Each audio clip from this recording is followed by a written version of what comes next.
বিরুদ্ধে বাংলাদেশ আওয়ামী লীগ ঢাকা মহানগর উত্তর আয়োজিত আজকের এই শান্তি সমাবেশ, এই সমাবেশে এখন আপনাদের সামনে বক্তব্য রাখবেন কুষ্টিয়া থেকে বারবার নির্বাচিত সংসদ সদস্য, বাংলাদেশ আওয়ামী লীগের সংগ্রামী যুগ্ম সাধারণ সম্পাদক, আমাদের প্রিয় নেতা সংগ্রামী জনতা জনাব মাহবুবুল আলম হানিফ এমপি এখন আপনাদের সামনে বক্তব্য রাখছেন।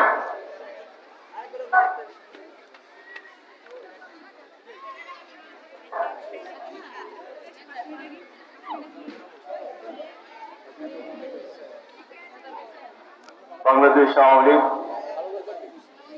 ঢাকা মহানগর উত্তর শাখা আয়োজিত আজকের এই শান্তি সমাবেশে সম্মানিত সভাপতি, ঢাকা মহানগর উত্তর আওয়ামী লীগের সংগ্রামী সভাপতি, আমাদের সকলের প্রিয় ব্যক্তি জনাব শেখ ফজলুর রহমান, আজকের এই সভায় প্রধান অতিথি হিসেবে অল্প কিছুর মধ্যে উপস্থিত হবেন বাংলাদেশ আওয়ামী লীগের সংগ্রামী সাধারণ সম্পাদক, গণপ্রজাতন্ত্রী বাংলাদেশ সরকারের সড়ক পরিবহনের সেতু মন্ত্রণালয়ের মাননীয় মন্ত্রী, আপনাদের আমাদের সকলের প্রিয় নেতা জনাব ওবায়দুল কাদের এমপি। আজকের এই সভার মধ্যমণি, যার কারণে আজকের এই সভা জনসভা জনসমুদ্রের রূপ নিয়েছে, এই মোহাম্মদপুর রাজাবার এলাকার মাটি ও মানুষের নেতা,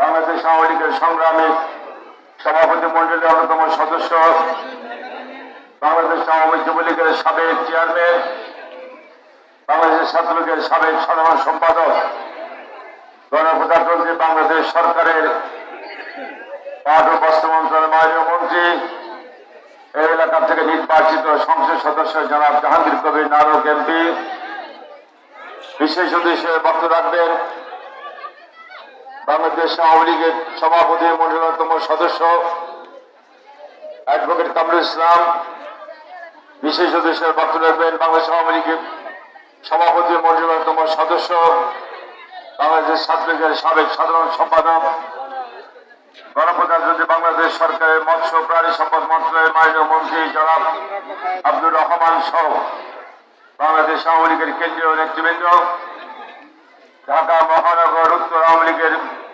সম্মানিত নেতৃবৃন্দ এবং সকল সহযোগী সংগঠনের কর্মী ভাই ও বোনেরা, সকলকে বাংলাদেশ আওয়ামী লীগের পক্ষ থেকে জানাই সংগ্রামী শুভেচ্ছা। প্রিয় ভাই বোনের আমার, আজকের এই জনসভা, এই বিশাল জনসমুদ্র প্রমাণ করেছে এই বাংলাদেশের মানুষ শান্তি চায়, বাংলাদেশের মানুষ উন্নয়ন চায়, অগ্রগতি চায়। এই জনসভা প্রমাণ করেছে এই বাংলাদেশের মানুষ আর পিছন থেকে ফিরে যেতে চায় না। এই বাংলাদেশের মানুষ হরতাল অবরোধের নামে জ্বালাও পোড়াও মানুষকে হত্যা করা এটা পছন্দ করে না, সেটা আজকে এই সমাবেশের মাধ্যমে প্রমাণ করেছে। আজকে আমাদের মাননীয় প্রধানমন্ত্রী বঙ্গবন্ধু কন্যা জননেত্রী শেখ হাসিনার নেতৃত্বে যেভাবে দেশ উন্নয়ন অগ্রগতির দিকে এগিয়ে যাচ্ছে, চরম দরিদ্র দেশ থেকে আজকে মধ্যম আয়ের দেশের দিকে আমরা দ্রুত এগিয়ে যাচ্ছি। আজকে উন্নয়নশীল রাষ্ট্র হিসেবে আমরা স্বীকৃতি পেয়েছি। যে বাংলাদেশ ছিল এক সময় ব্যর্থ রাষ্ট্র হিসাবে বিশ্বের কাছে পরিচিত, আজকে সেই বাংলাদেশ সফল রাষ্ট্র হিসেবে বিশ্বের দরবারে প্রতিষ্ঠিত হয়েছে। যে বাংলাদেশ ছিল দুর্নীতির পর পর 5 বার বিশ্বের 1 নম্বর রাষ্ট্র, আজকে সেই বাংলাদেশ অর্থনৈতিকভাবে স্বাবলম্বী হয়ে আমরা বিশ্বের কাছে উন্নয়নের রোল মডেল হিসেবে বিবেচিত হচ্ছি। এটা সম্ভব হয়েছে আজকে আমাদের মাননীয় প্রধানমন্ত্রী বঙ্গবন্ধু কন্যা জননেত্রী শেখ হাসিনার নেতৃত্বের কারণে। এই বাংলাদেশে একসময় বিশ্বের মানুষ হতাশা ব্যক্ত করেছিলেন যে বাংলাদেশের আর কোনো ভবিষ্যৎ নেই, অথচ এখন বিশ্বের অর্থনীতিরা বলছেন যেভাবে বাংলাদেশ এগিয়ে যাচ্ছে, যদি এই ধারা অব্যাহত থাকে তাহলে বাংলাদেশ 2031-এর মধ্যে মধ্যম আয়ের দেশ এবং 2041-এর মধ্যে বাংলাদেশ উন্নত দেশ হিসাবে প্রতিষ্ঠিত হবে। এ ব্যাপারে বিশ্ববাসীর অভিমত ব্যক্ত করেছেন। প্রিয় বন্ধুরা আমার, আজকে জননেত্রী শেখ হাসিনার উন্নয়ন আজকে দৃশ্যমান, মানুষরা সুফল ভোগ করছে। Dhaka elevated expressway, metro rail, যার মাধ্যমে সাধারণ মানুষ আজকে গণপরিবহনের সুবিধা পাচ্ছে। আজকে পদ্মা সেতুর কারণে দক্ষিণ এবং দক্ষিণবঙ্গের মানুষের সঙ্গে যোগাযোগ ব্যবস্থার সুদৃঢ় হয়েছে। আমাদের চট্টগ্রামে কর্ণফুলী টানেল, নদীর নিচ যে তলদেশে টানেল মাধ্যমে যোগাযোগ ব্যবস্থার বিস্তৃত করেছে। সারা দেশের সকল হাইওয়েগুলো 4 লেন 6 লেনে রূপান্তরিত হচ্ছে। অধিকাংশ কাজ হয়েছে এবং দ্রুত আরো কাজ এগিয়ে যাচ্ছে। সবই সম্ভব হয়েছে আজকে প্রধানমন্ত্রী শেখ হাসিনার কারণে।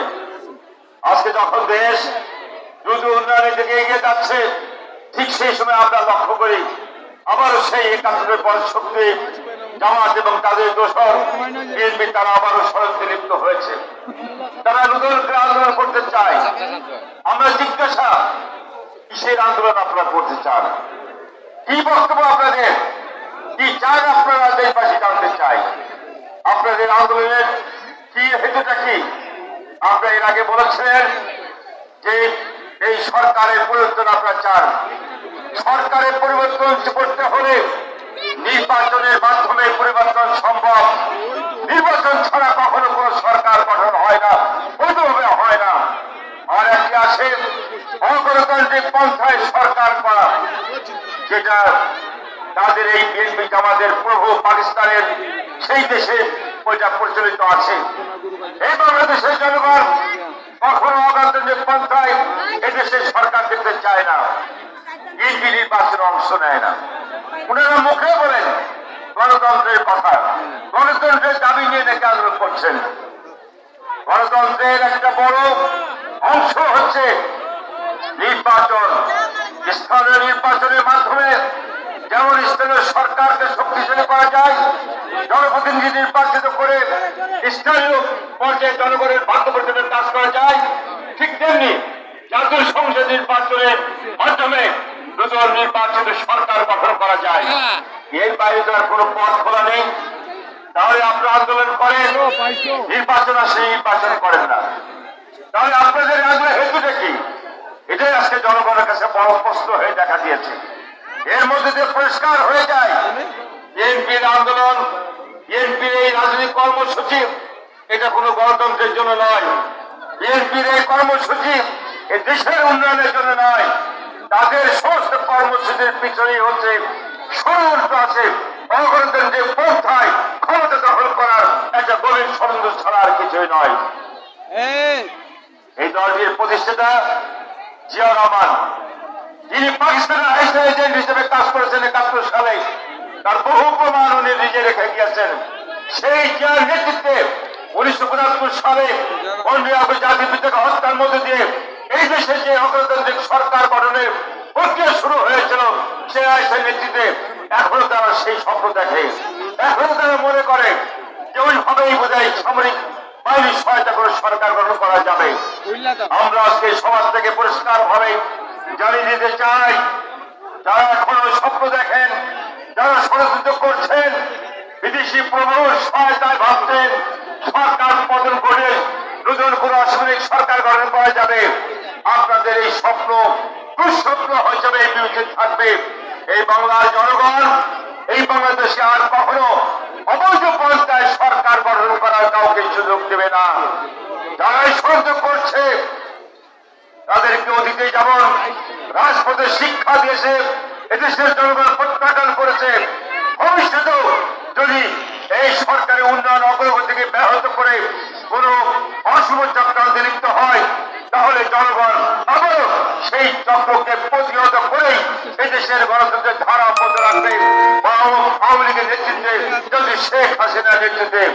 আমি শেষ করার আগে আমি আহ্বান জানাবো, ভাই বোনেন আমার, আজকে মহৎপুরে এই জনসভা প্রমাণ করেছে এই দেশের মানুষ এখনো উন্নয়ন অগ্রগতির পক্ষে, শেখ হাসিনার পক্ষে, সেটা প্রমাণ করেছে।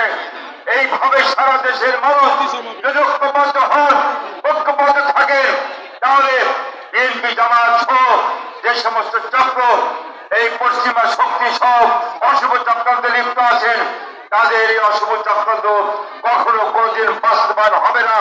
যদি শেখ হাসিনার নেতৃত্বে সকল চক্রান্তকে ধ্বংস করে দিয়ে আমরা দেশকে এগিয়ে নিয়ে যাব উন্নয়ন এবং অগ্রগতির পথে।